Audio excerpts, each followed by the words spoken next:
ঢাকায় সিনেমার চিত্রনায়িকা প্রার্থনা পারভীন দিঘি শিশু শিল্পী হয়ে শুরু করেছিলেন নিজের ক্যারিয়ার।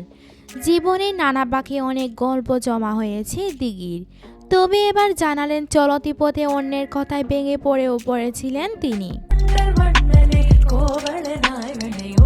দিঘি একটা সময় বডি শেমিং এর শিকার হয়ে ভেঙে পড়েছিলেন।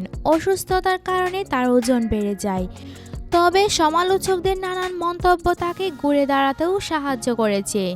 ফিটনেস ধরে রাখতে কঠিন পরিশ্রম করেছেন এক সময়ের জনপ্রিয় অভিনেত্রী দুয়েল কন্যা দিঘি। সম্প্রতি এক সাক্ষাৎকারে সেই খারাপ সময়ের তিক্ত অভিজ্ঞতা ভাগ করে নিয়েছেন দিঘি। জীবনকে ভেঙে দিতে অন্যের কথা অনেক খারাপ প্রভাব ফেলে, তেমনটাই জানালেন তিনি। দিঘি বলেন, যে মানুষটার বডি শেমিং আরেকটা মানুষ করেছে, আদৌ সে মানুষটি বডি শেমিং নিয়ে কতটা সিরিয়াস, কিংবা সে কিভাবে এটিকে গ্রহণ করছে, তার গ্রহণযোগ্যতা কতটুকু, তা আসলে চিন্তা না করে বলে ফেলি। হতে পারে সে অনেক ট্রমাটাইজ সেটা নিয়ে, সে অনেক ফ্রাস্ট্রেটেড বডি শেমিংটা নিয়ে। দিঘি আরও জানালেন, একটা সময় ফ্রাস্ট্রেটেড হয়ে গিয়েছিলাম, কারণ এত শুনতাম, এতে একের পর এক চ্যালেঞ্জের মধ্য দিয়ে যেতে হতো। একটা সময় আমি অসুস্থ হয়ে পড়ি, তখন ডায়েট হচ্ছে না, জিমও হচ্ছে না, আবার মোটা হয়ে গেলাম। এরপর যখন ঠিক করলাম আমাকে শুকাতেই হবে, তখন আবার হলো কোভিড।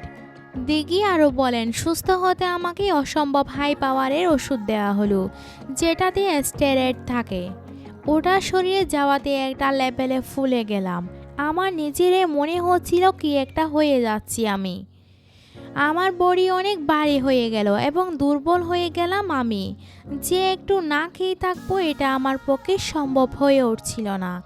তখন আমি খুব হতাশ হয়ে পড়েছিলাম। স্টেরয়েডের জন্য যেটা হয় কিছুতেই শুকানো যায় না। একটা বছরের মতো ভুগতে হয়েছে এবং প্রচুর কষ্ট হয়েছে আমাকে শুকাতে। তখন ওই মনে হয়েছে আমি মনে হয় আর পারবো না। বর্তমানে সে চ্যালেঞ্জ মোকাবেলা করে ফিটনেস ধরে রেখেছেন এই অভিনেত্রী। সম্প্রতি ফিটনেস নিয়ে একটি সিনেমা উপহার দিয়েছেন।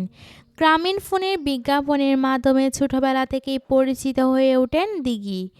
তার মা ছিলেন লাস্ট সময়ে একজন অভিনেত্রী প্রয়াত দুয়েল, এবং তিনি 13 বছর আগে মারা গিয়েছেন। Dance, hold it, friends, miss Corona chance.